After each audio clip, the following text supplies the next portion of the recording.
Okay, guys, welcome back to another podcast. Today, I wanted to talk a little bit about jobs. Now, this is kind of a continuation of my last video. And in my last video, I talked a little bit about multi crew gameplay and kind of how that's going to affect players going forward. What's the advantages between being a solo player, and what's the advantages between crewing up with a bunch of other people?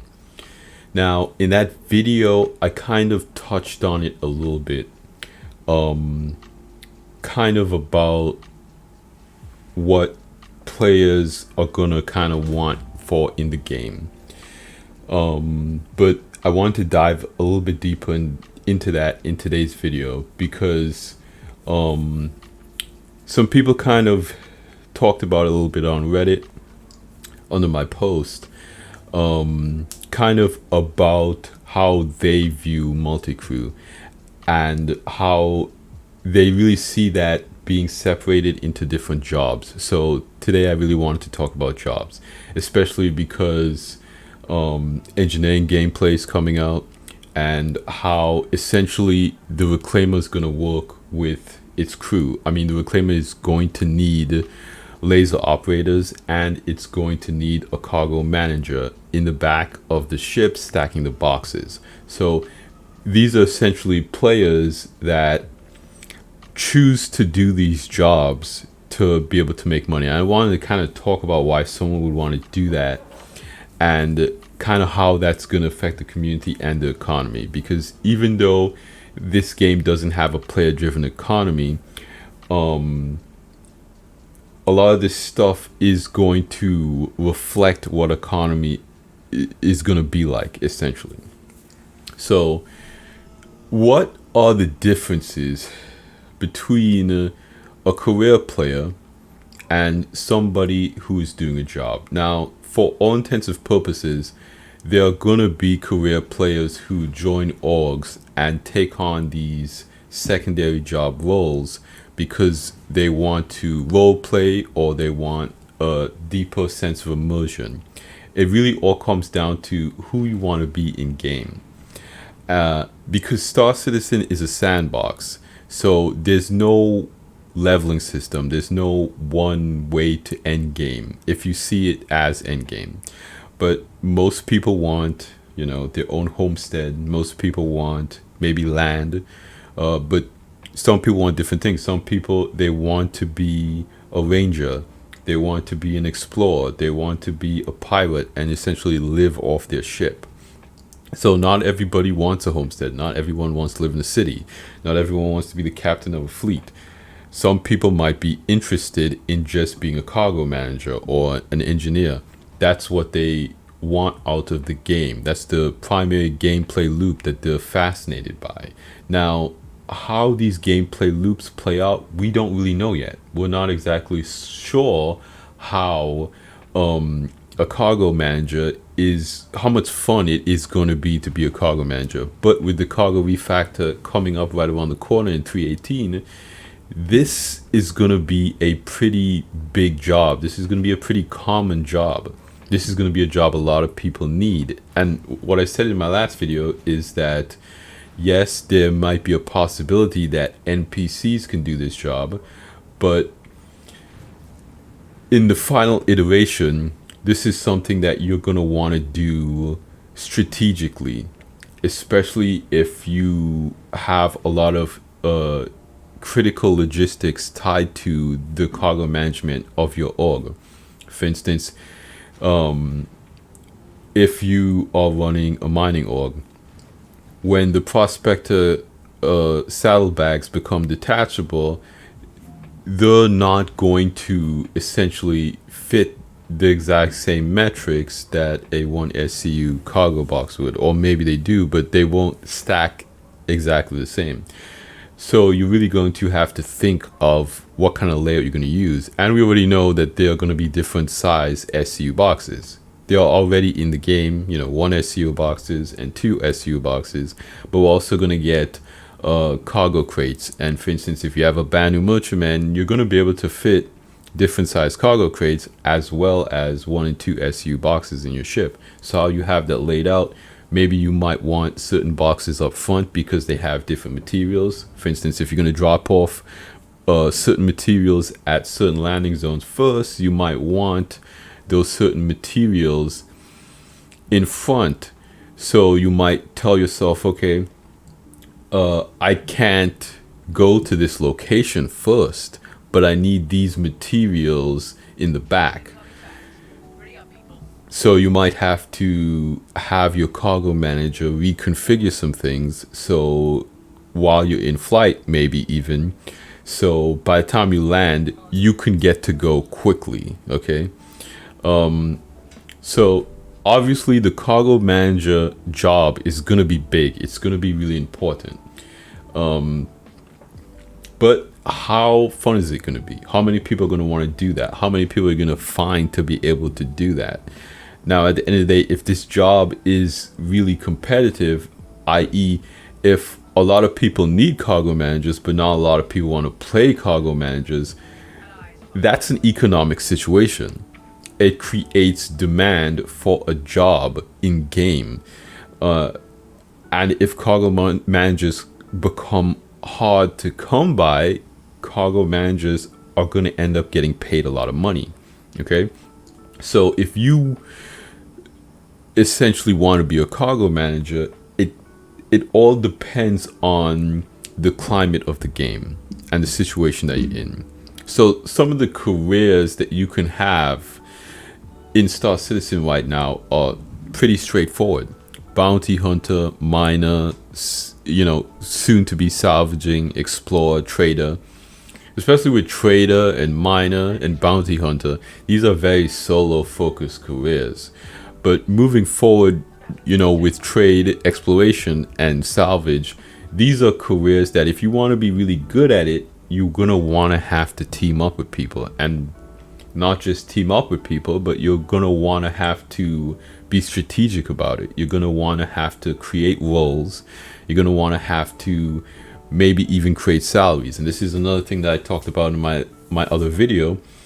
Right now, there's no standard pay for anything. And one factor that really broke the game for me in some ways, especially with mining gameplay, is the 50-50 split or the even split with your friends or your org mates. Now, again, Star Citizen is an alpha and everything is testing right now. But at the end of the day, if you want to run a lucrative organization, you need to have a financial structure in place so it makes sense. If you put in the investment to buy a mole with real money or in game, you're putting up most of the investment in the endeavor, into what you want into what your group of friends wants to do. So if your group of friends wants to go salvaging and you are the person buying the reclaimer, you're putting up the most effort up front. So the thought process is because this is your ship and you're putting in the most investment, you should probably make the most money. And then the second person to make the most money is the person with the most in-demand job. So if cargo managers become very in demand, then the second person to make the most money in your group of friends should be the cargo manager. And of course, laser operators, a dime a dozen. Pretty much everyone in this game knows how to operate a mining laser at this point, and I don't think a salvage laser operator is going to be that rare. So at the end of the day, the laser operators are probably going to make the least amount of money. And in that situation, that is called economic employment, where jobs are essentially based on their demand. Again, if medical players were more in demand, then medical players would get more money. And it basically follows this kind of trend every time you want to kind of hire another player to do something. Now, right now, combat players, they kind of want a lot of money to protect minors. But there's, in my opinion, there's just way too many people into combat for combat to pay that much. In my personal opinion, just about everybody's capable of combat. Now, what's gonna separate just about anybody who could offer you protection from people who are actually good at protection, who are people who are actually capable at fighting off someone. I mean, if you are, you know, in a mining org and you want to hire some players for protection and you come across Mongo Squad or Avenger 1 in game and you have just a random person protecting you, you're wasting your money because they're not going to be able to efficiently protect you. Avenger 1 or Mongo Squad is going to rob you, and the person who you pay to protect you is gonna either get their money, or maybe you set up a deal where you pay 50% up front and 50% after a safe return. But this is a different kind of economy than what most people expect from an in-game economy. This is a kind of Star Citizen is going to have a kind of business economy, not so much a commodities economy. Most other games have a highly commoditized driven economy and not really a business driven economy. Like if you think about it from a deeper than surface level, every ship is their own business. You are, if you own a reclaimer, you're a small business owner.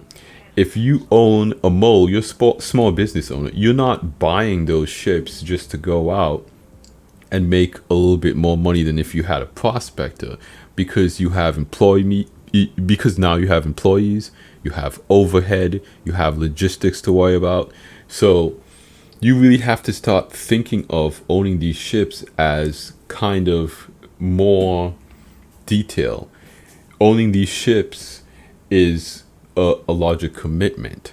So you're going to probably think to yourself, then what is the objective of this game? What are people looking for when they get into Star Citizen? What is end game in Star Citizen? If you start off in an Aurora, is the end game owning a javelin? Is the end game owning an outpost? Is the end game owning a little hab? What do you want out of the game? And so that's why a lot of people ask me, oh, should I start Star Citizen? Should I start playing Star Citizen? And the first thing you want to do is the first thing that most people want to do is they want to hop in the game, they want to take their ship out, and they want to start doing missions. But that's not really what you should be thinking about when you start playing Star Citizen. When you start playing Star Citizen, you want to start thinking about what you want to do, who you want to be. It's like when you're a little kid and they ask you, who do you want to be when you grow up? It's not really about, oh, I should just start going to school. If you just go to school and you learn basic knowledge, you're going to be lost by the time you get to the point where you have to actually pick your career. You want to put yourself on a trajectory that says, okay, I'm going to do this ship, and then I'm going to upgrade to that ship, then I'm going to upgrade to that ship. Why? Because you want to be something and because you want to do something in game. So a lot of people, even now, the way they think about it is how they want to build their fleet based on what they want to do. And so a lot of people, the next step that they go to is how do they min-max that experience? And basically, becoming financially secure in Star Citizen is essentially getting the gameplay that you want. It's basically just as simple as that.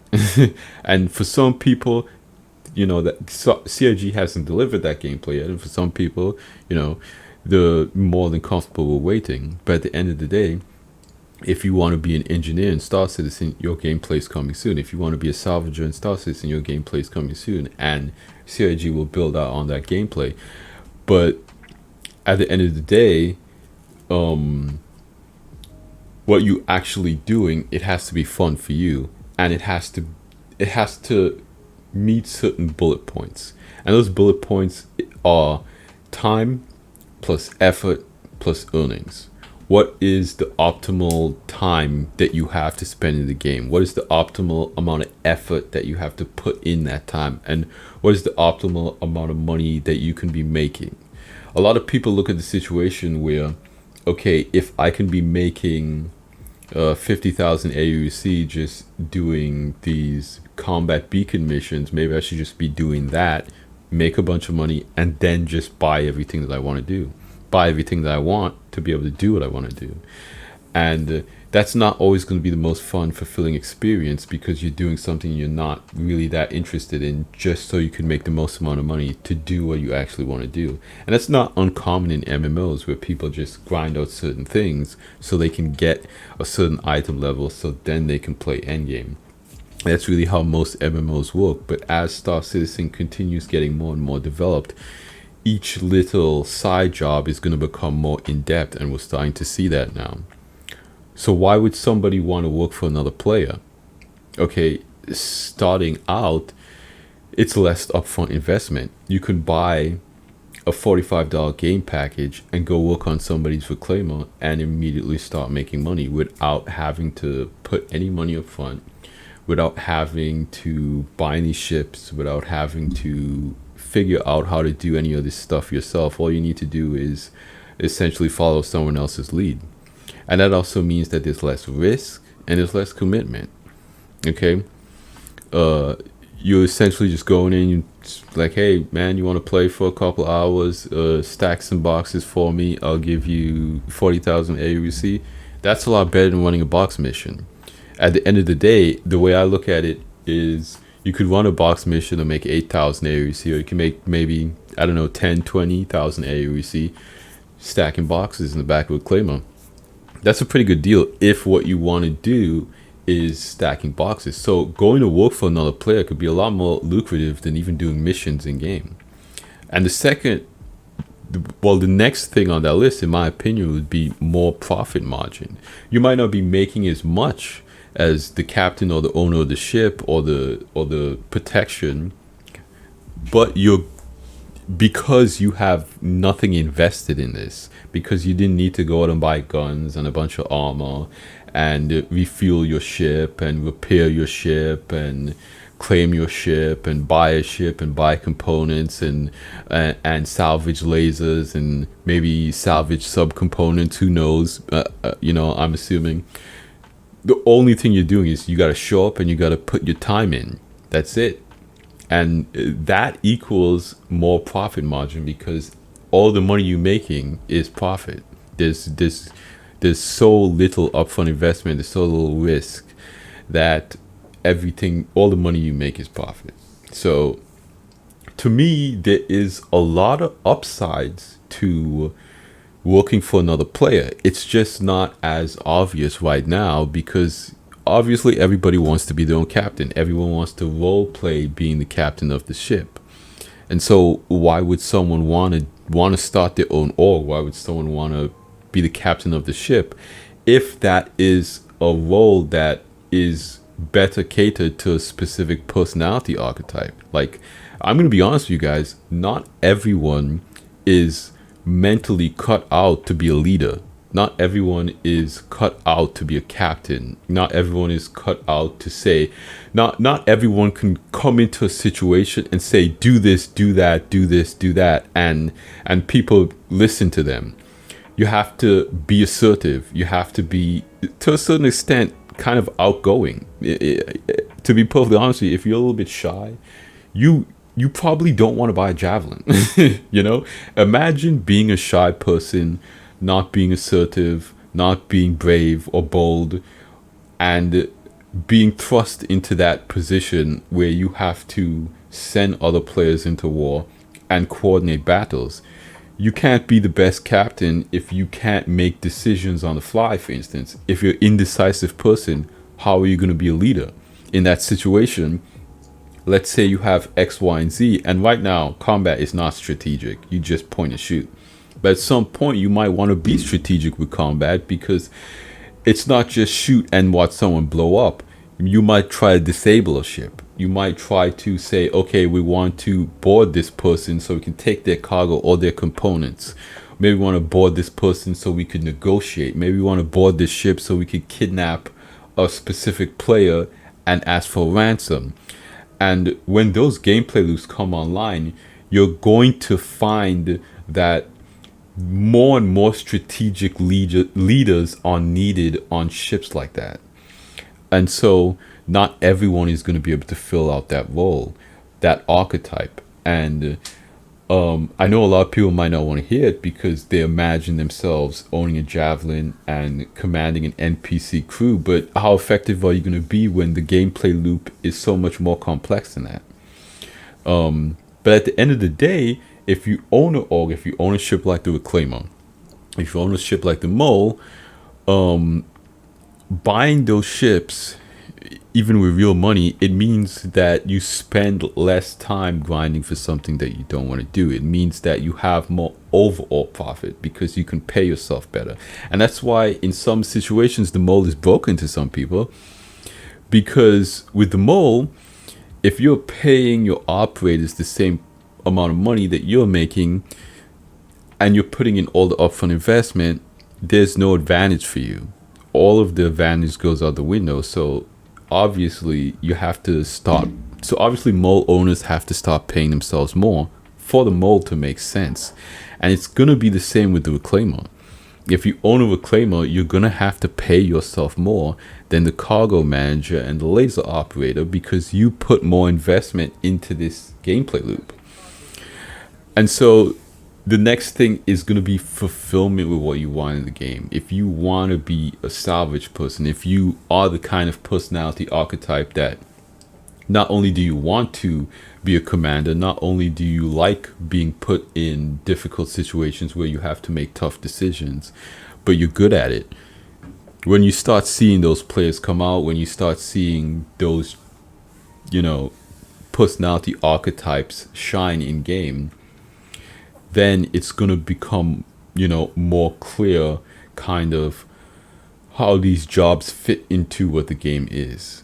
But right now, of course, everybody wants to try everything, and there's nothing wrong with that. I don't think anything's wrong with that. You might be a shy person in real life, but in game, you might be, the best captain there ever was.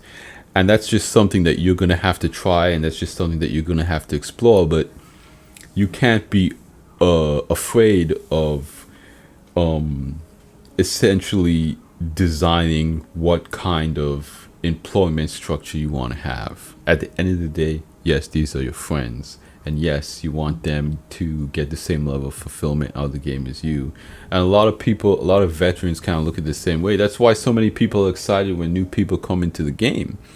They just want to show people around. They want other people to have fun with Star Citizen, because Star Citizen, it has,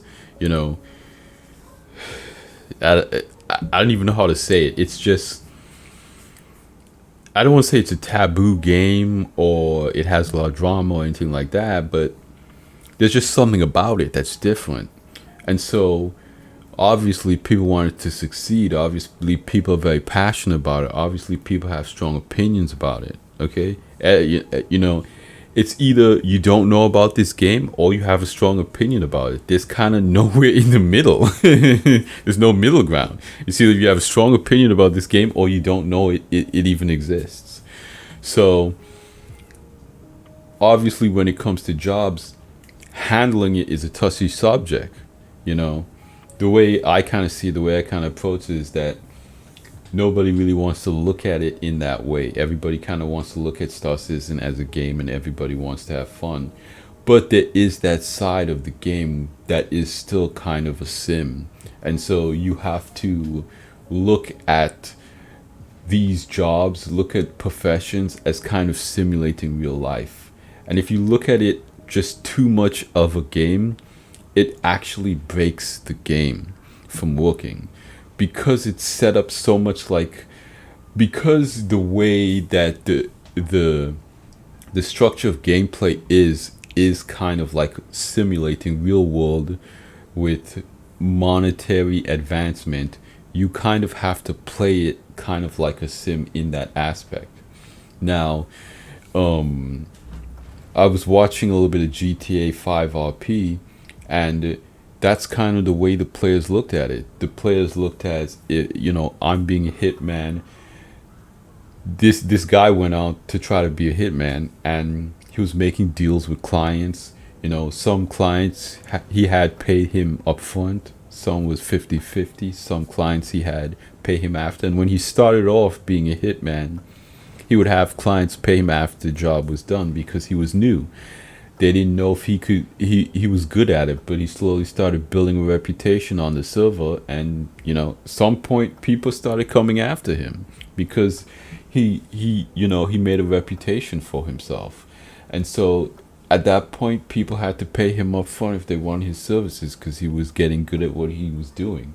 And that's kind of the way that I hope jobs will be in Star Citizen, where you can do something, where you can get good at it, where you can make kind of a reputation for yourself, where you know there's not that many cargo managers, and maybe you need a really good one because you want to run a logistics org and you want to be able to provide certain things to other players. Maybe you have a band of merchantmen or a cracking privateer, and so the cargo manager that you need needs a different skill set from a cargo manager that works on a reclaimer, because this cargo manager needs to be able to shift around priorities to be able to, you know, get stock not just from a cargo rearranged in a cargo hold, but needs to actually move that stock up to the shops and put it on shelves or something like that. At the end of the day, I don't know what the gameplay is going to look like, but there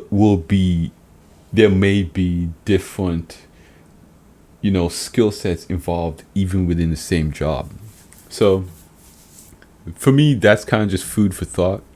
I thought it was a very interesting subject to kind of cover with you guys, kind of a follow-up of multi-crew, because solo gameplay is not that complex. It's just whatever you want to do. But multiplayer gameplay is a little bit different, because now you have to start looking at your crew as your employees. Yes, in most circumstances, these are going to be your friends, your org mates. But if you own a reclaimer, you're the captain. And at the end of the day, your crew, they are lower ranking individuals than you on that ship. And, not everybody's going to want to pull rank. Not everybody's going to want to command and coordinate. But at the end of the day, that is how you're going to get the best experience out of these ships. You cannot own a mole and pay your friends even cut. You cannot own a reclaimer and pay your laser operators even cut. That breaks the game. That breaks the purpose of that ship. So again, it's just a little bit of food for thought, but at the end of the day, that comes down to the players. It's not something that CIG can bake into the game, or it's going to be too gamified. We want this to be an open world sandbox situations where we have the ability to make those decisions.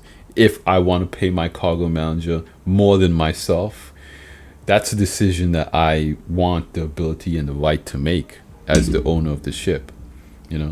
So let me know what you guys think. I think it's an interesting topic. It's not something, again, it's not something I'm really hearing a lot of the community talking about, so I wanted to talk about it in this video. Different jobs in the game is going to become more and more important as time goes on. CitizenCon is going to talk about, engineering and the resource management system. And so engineer is going to be another one of those jobs. That how much is that job going to get paid? How high ranking is this officer going to be? What is the career path of that going to look like? We don't know what that gameplay is going to look like, but we do know that that's something that the players are going to have to manage. So again, let me know what you guys think. I've been seeing all the amazing support from you guys in the comments down below. Thank you so much. If you have an opinion about it, please do not be afraid to leave a comment down below. If you like this video, hit like. If you want to see more videos like this, I'm going to try to upload every single week.